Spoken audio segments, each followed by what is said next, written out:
Hello. Tell me if the mic is good. I've never used the mic before. Okay, sounds good. Let me know if it gets too loud. Like, give me a little thing because I do talk quite. Oh, talk louder. Oh, okay. So, is it? How about this?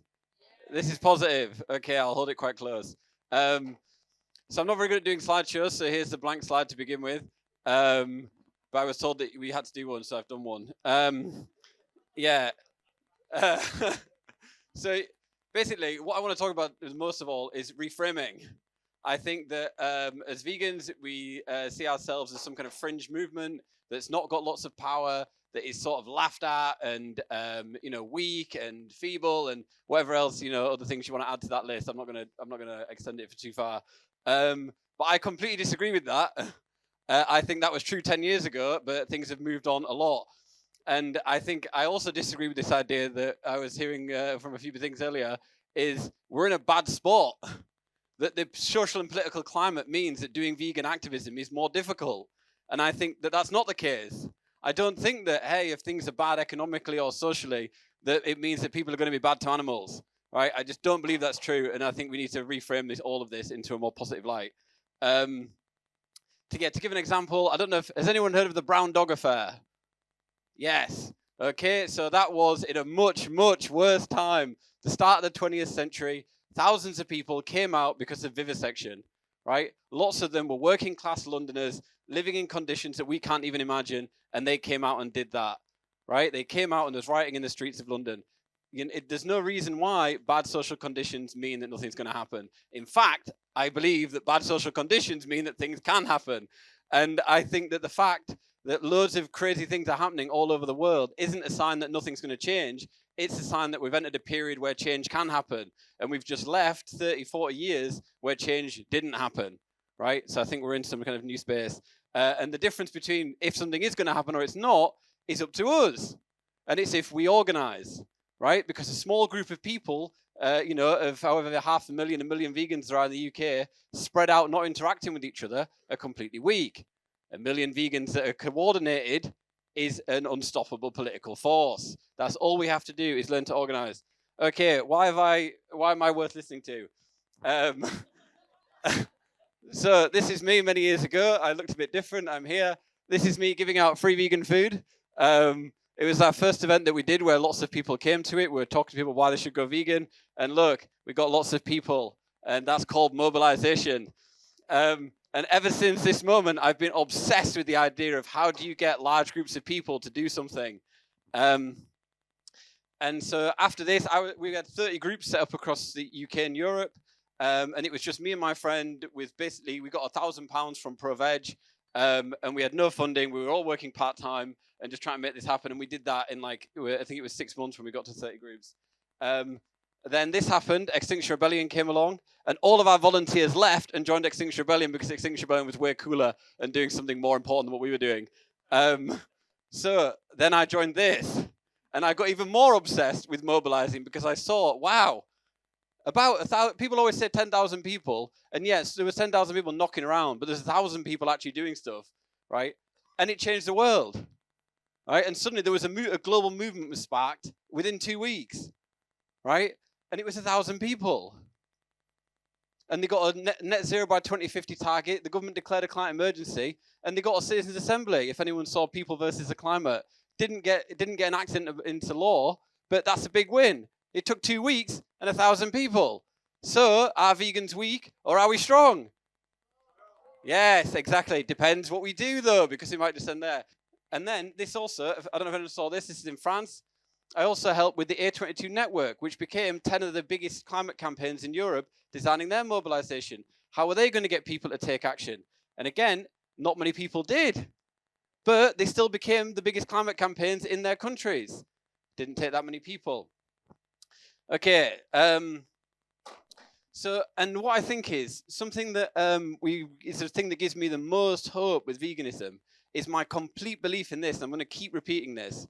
So one thing is we're a lot more powerful than we think we are. We just need to get organized. The second thing is if you can win somewhere, you can win everywhere if you get organized.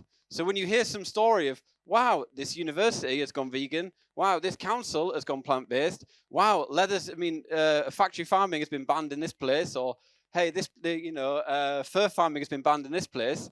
It's not like, oh God, but there's a lot more to do. It's like, it's been done once, it can be done again, right? And I think we should see it like, it took 50, 60 years for someone to run a 5-minute mile, but once one person had done it, loads of people did it. Same with the 4-minute mile, right? It would seem impossible. Once one person's done it, yada, yada, yada. I'm only using running examples for some reason, but the 2-hour marathon recently been broken. All of a sudden, loads of people are going to start breaking the 2-hour marathon because it's been done and it's proven. Yeah. Okay, so I'm part of Animal Rising, plant-based universities, plant-based schools, plant-based councils, this kind of thing. And they're working to do this in 3 ways. First one is to undermine animal farming, so attacking the industry itself, building support for the alternatives by in councils and universities, and helping farmers to transition. So it's this 3-part plan.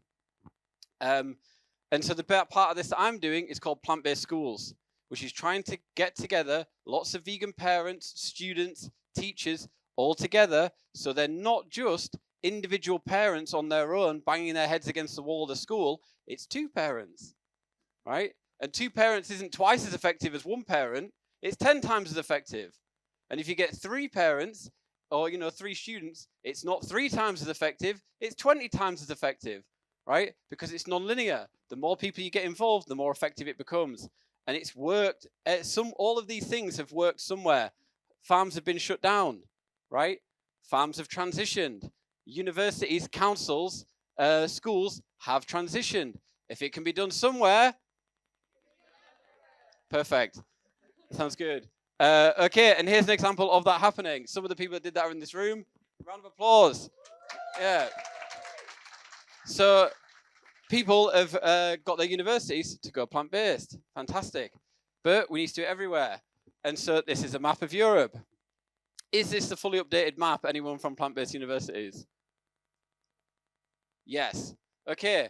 But so you win one. This is a win, right? And there's like yellow wins as well that you hard to see, which are here, which means there's like a fully plant-based eatery at that university. Most of them are past motions. But we see this thing where you win somewhere, you can win everywhere. But that's only if we can get organized. And that's the difference. We're not organized. We're not organized at all. But plant-based universities, loads of people have heard of that. Lots of people are inspired by that. I was told that it's 250 volunteers. 250 people. And it's getting in the press. It's changing universities. It's big. It's only 250 people. And there's lots more vegans than that just in this city. Yes. Okay. Now, I'm not going to do any more slides. I was told to do slides. I'm not going to do them. I don't like them. But this is the only slide that I'm going to now do. And I think this is the proof that we're going to win. So, has everyone seen a bell curve before? Yes. Okay, so I'll explain it. This is number of people, and this is level of support. It's pretty basic stuff. And here, you've got someone who's going to die to keep eating meat, right? They're never, ever, ever going to change. It's like, and there are people like that, but they're very small. Look, there's not many people here. Here, you've got people who are willing to die to stop animal farming. There's also not many of them, but they're over here. And then in the middle, you've got what? Someone say something. The majority of the public, right? But what do they believe? Yes, this is great. I was expecting, they believe that vegans are lame or something, but no, the majority of the public agrees with it. They just need to be activated. So that's the reframing of this. And over here, according to finder.com, which for some reason, if you're in a vegan NGO, please, I want data every single year of how many vegans, vegetarians, pescatarians they are, and I want it to be yearly updated at the same time every year so we can actually get a clear image of what's happening, because why am I going on finder.com, whatever that is. But they say there's 2 million vegans. Maybe there's 500,000, maybe there's 1 million, we don't know. But there's some large amount of vegans in the UK. So this actually should be lifted, right? And I also think we need to reframe how we see vegans, right? So there's lots of them in this corner over here, but we should reframe how we see them. Because I think most people see vegans as, they're passive supporters of the cause. Or they're doing something, but really we need them to be activists. A vegan is an activist. They're taking part in an economic boycott, right? If you're running a campaign and you think, wow, 1 million people or 2 million or 500,000 are taking part in a boycott for your campaign, are you a big campaign or are you a small campaign? You're a fucking big campaign. Sorry, I don't know if I should swear in this. Sorry. but you're a big campaign. That's the reframing that we need, right? And that's all over here. But that's just vegans. There's also a big chunk of vegetarians. And this is another reframing. Vegetarians are not opposed to vegans. Vegetarians are taking part in a partial boycott. They're active in the movement to make this happen, whether we think they've gone far enough or not, right? I was a vegetarian for many years before going vegan. I supported the movement. I felt as committed as I do now. I just didn't know about that, right? Anyway, so we need to reframe that. And when you do this, according to, again, finder.com, please, NGOs, get us some good stats. But according to finder.com, 43% of Londoners plan not to eat meat in 2025. 43% of Londoners. Yes. So, are we 10 years ago? No, we're in the future. We're about to win if we can get organized. So, yeah, come on, give us a cheer for that. Someone cheered, yeah. Exactly. Right, we're going to win. But we're not going to win if we focus just here. And we pretend that the people here, right, that are doing this partial boycott are bad people, or they shouldn't be engaged with, or they don't have a role to play. Because you can do that, and you can keep a super cool little clubhouse over here of people who make sure that every single thing, they never touch anything, they won't sit on a leather seat, right? It's like, which is fine, I support that, that's good. But if we just appeal to people that do that, we're not going to win. But if we appeal to people that are vegan, vegetarian, pescatarian, and the big chunk, because actually in the UK, the big chunk are meat reducers, right? In the UK, 40% of people are meat reducers. Believe they're actively, they've said there's something wrong about this. Are they going to go the whole way? No, but they're reducing it. That's the central view. And they need to be activated as well. And this is like lots of my friends that I speak to, they're not going to go vegan, but if their work canteen went vegan, they wouldn't care. They'd be like, great, because they support it, but they're not doing it personally, right? So it's good. Yeah, and also there's been a 15% meat reduction over the last 15 years. Consumption per capita, that is. The population's increased, so the actual total number has not gone down. But yeah, but per capita, that's how you start. So everything that we need to be doing is thinking about how do we activate this bell curve? How do we activate the people that exist along this spectrum? But we're not doing that, right? Is anyone here part of a group which has more than 10 volunteers? Okay, keep your hands up, keep your hands up. What about 50 volunteers? What about 100 volunteers? Hey, this is pretty good. What about 500 volunteers? Hey, we need to speak together. What about 1,000 volunteers? All right, but we're going to speak afterwards. I'll remember guy with the hat. This is good stuff. Oh, I thought you knew. I was taking you as the authority. I don't know. Okay, fair enough. But did you notice that whether it's 1,000, whether it's 500, no one's gone beyond that, and that's the core problem. That's the core problem, right? We need to get people together in a large group to work together. Big companies, right? Big international companies have got 30,000, 50,000 people working full time. There's 2 seats at the front here. Or there's some there as well if you don't want to go to the front. But yeah, big corporations that do this world-changing stuff have 30,000, 50,000 staff.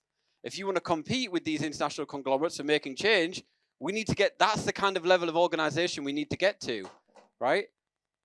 And the only barrier to that, when we've got 1 million vegans and 40% of the country is reducing meat, the only barrier is that we're not doing it. We don't know how to do it or we don't want to do it, right?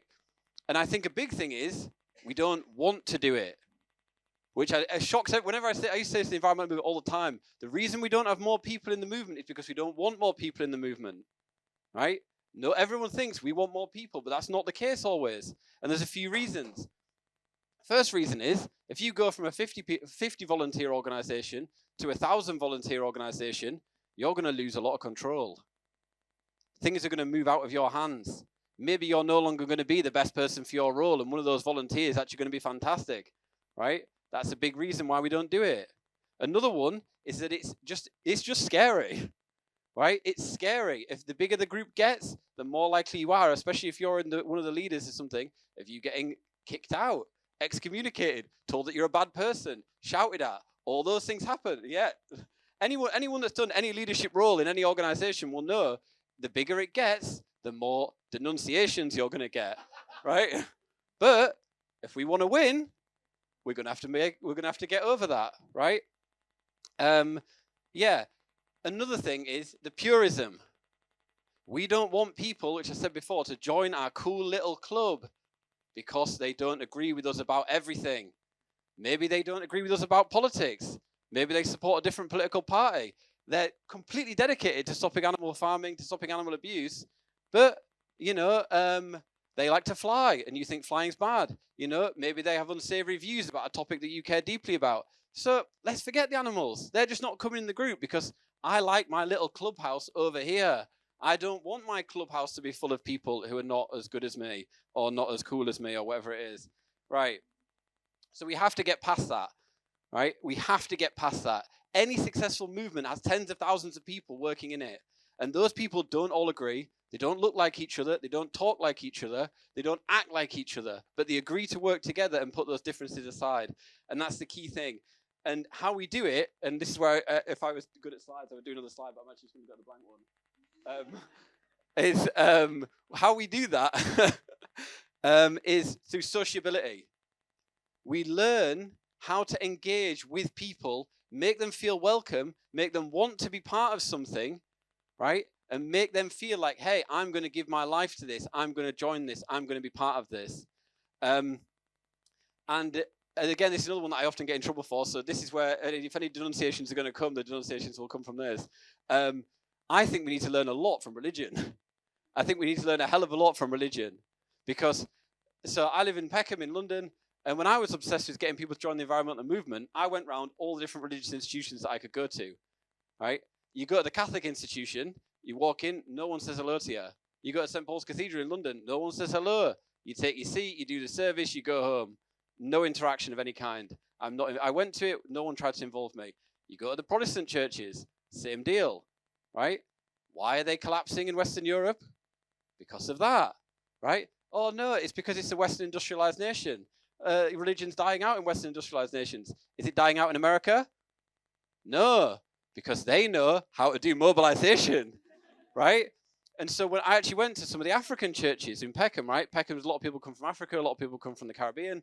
I went to some of those churches, right? And one church in particular, as soon as I walked through the door, hey, hello, how are you? Nice to meet you. Where are you from? Oh, what brought you here? Shaking my hand. They knew I felt strange, right? I'd never been there before. Hey, so-and-so, do you want to speak to Harley? Why don't you go with them? They'll look after you. I go into a room. They're saying, hey, why don't you sit down and eat? I'm being asked to make teas for people, right? And yeah, within minutes, I'm working at the organization. It's like, yeah. And that's why their congregation looked like this. Their congregation was full, right? And I had someone sat next to me explaining what's going on. Oh, this is what this is. This is what that is. Oh, do you want to come back later? Can I have your number? It'd be great to stay in touch. Why don't you come to our next event, right? And that's why those churches are booming. It's nothing, I believe so strongly, it's nothing about culture. It's nothing about place. It's nothing about, London's different, Manchester's different, France is different. France is never going to go vegan because French people love, meat so much. Bullshit. It's just, who is the most organized? Who is the one who can get people in the room and can engage with them and make them feel part of something? So if you want to do this, go to the churches in your area and you'll see it. The empty churches are not sociable. They don't integrate you. The good churches that are full of loads of people, they do that, right? And watch any of these huge churches in America with 60,000 people in a congregation and, huge rip-roaring things. Watch what they're doing. Because it's not dry conversation. It's not dry talks. They bring people in and they know that we're going to do something big. We're going to have to get lots of people. And actually, it's part of the reason why Trump's won. Because the evangelical church supports Trump. And there's no reason why the evangelical church would support Trump and not someone else, right? Martin Luther King Mobilize through the churches. It's not written which way things like this are going to go, but we have to learn, how do you make an organization, an institution, a group of people vegan? And that's just a natural part of what they're doing. And that's so important, and for all these movements. But yeah, go to churches and watch them do it, and you will learn like far more than I can say in half an hour. And I wish I had 2 hours, and then I would go into way more detail about the different churches. Okay, yeah. So, and the final thing is, so I'm here to talk about plant-based schools. Oh, sorry, no, one more thing before that. So the first thing is getting people in. So get people in like this, right? Get people into the church. They get people into the churches. But then we also need, and this is something else we don't want to do. It's difficult. It causes problems. It's chaotic. It means that you will lose your position eventually, or you might, not lose the status you have in the organization. You allow people to become leaders. Because if you've got an organization of 50 people and you let an extra 5 people in, and they're just doing, writing letters, or sealing envelopes or knocking on doors, whatever it is, you've only got 55 people, right? But if you allow those people to become leaders themselves, if you train people, if you put effort into them and allow them to become as good as they can possibly be, then you might get to 100, because those 5 people are going to do the work that you were doing, right? And we have to keep expanding like this until we get to the level where we have 50,000 vegans working together to make this happen, because that's when we're going to win. Okay, yeah, and so I'm from Plant-Based Schools, and what we're doing is we're going into schools, we're meeting parents, meeting students, meeting teachers, and we're bringing them together to work towards making their schools go fully plant-based, right? And this is an example of the whole theory that I've just been laying out, right? Some of the people are here. Hello, thank you for coming. And one of the people I was speaking to them said, I don't feel alone anymore now. Because there's all these vegans that are trying to make changes in their schools, but they're all isolated. But if we can bring them together, they will become powerful. So if anyone here is a teacher, a student, or a parent, or otherwise involved in a school, please come to the front at the end, and I'm going to take your details. And then we can get in contact with each other, and you can help set one up in your area. Yeah. Okay, so I'm going to finish on this then. So in sum, we need to completely reframe the vegan movement. We need to completely reframe it. I hate it. Since I've come here, I was in the vegan movement for a while. I went into the environmental movement, and now I'm back. And I cannot believe the lack of faith and trust and belief that this is going to happen. I cannot believe it. Because coming in from the outside, I'm like, my God, I wish there was 1 million people that were taking big actions for the climate. But you do have that, right? I wish people had it as a core part of their personal identity that they were an environmentalist. You do have that, right? All you have to do is organize the people that already exist. So if you can win somewhere, you can win everywhere. Perfect. So you have won somewhere. The only thing that's stopping you is you need to organize. Yeah, I think that's it basically. I should have finished on something more rip-roaring than that, I think. But yeah, sign up for plant-based schools or any of the other campaigns that I spoke about, universities, councils. All of you are part of some institution. And if you want to change that institution, you need to get together with other people who are also part of that institution, and you'll change it. And then suddenly, the local church you go to, the school you go to, it will become part of their identity that they serve plant-based food, right? That they do vegan activities. And once it is, you don't need to do anything else, right? It'll be an assumed thing, and new people that join that community will feel that. Okay, brilliant. That gives 5 minutes for questions. Nice. Thank you very much.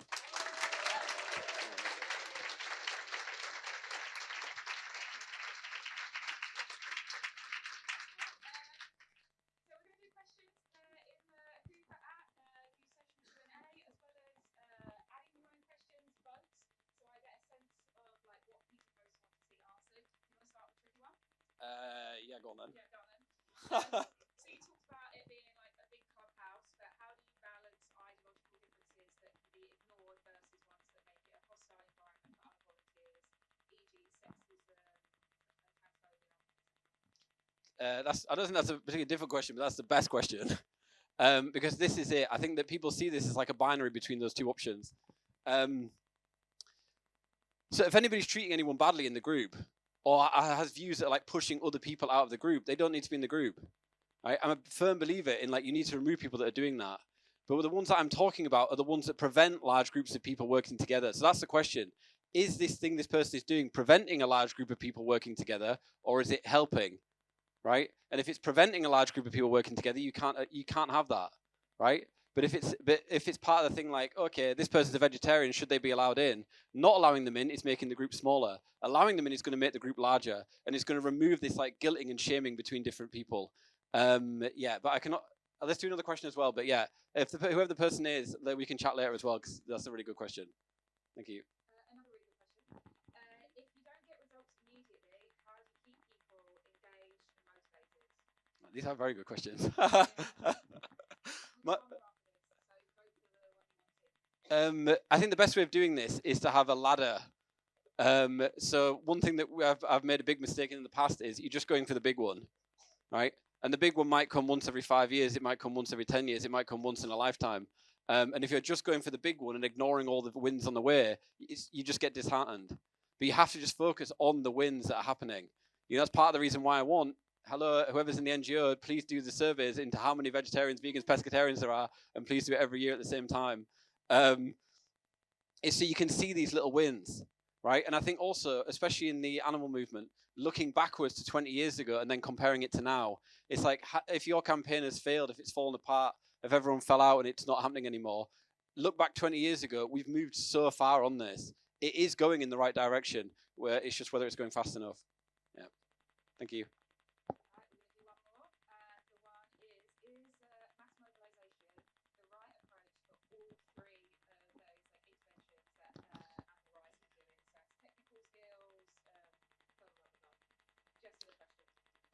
Okay, so that's the one I actually know least about is number 3. So I'm going to put that to somebody else who is from that part if they're in here. No? Oh, okay, nice. Yeah, someone in. Yes, so for this one, yeah, mobilization. I think mobilization is good for almost all problems because more people working on something is better. I think that the idea that 3 people in a room doing some technical report on their own is going to change the world, I just don't believe. Because I think that the world changes through power relations, right? And if you've got 100,000 people that are organized and working together to do the opposite, it doesn't matter if what you're campaigning for is right or whether you're technically right or whether you've worked out all the different angles of it. It's a power relation, right? And the group with the most power will win, and often that's the one that's got the most organized people.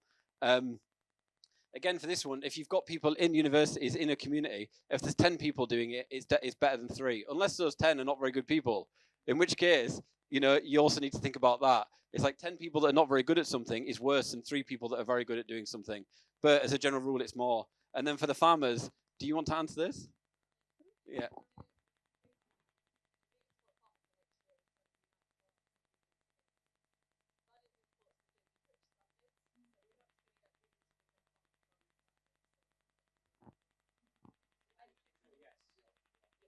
Yeah. Yeah. Can I say one last thing? Yeah, and I do think this, it's like, we always think, oh, it's about the prevailing wind. There's something happening out there in society which dictates change. You know, the economy, the weather, whatever it is, right? You know, there's, oh, this is what the 21st century is like. Oh, it's technology that's doing this. Again, I think bullshit. It's always who is the group of people that are advocating for what thing and how organized are they? And at the moment, the ones that are way more organized than us are the animal farms. They are far more organized than we are. And until we're more organized than the animal farms, they're going to do it. And we're not going to be able to stop them. But on the day we become more organized, then we're going to win. Because if you can win somewhere,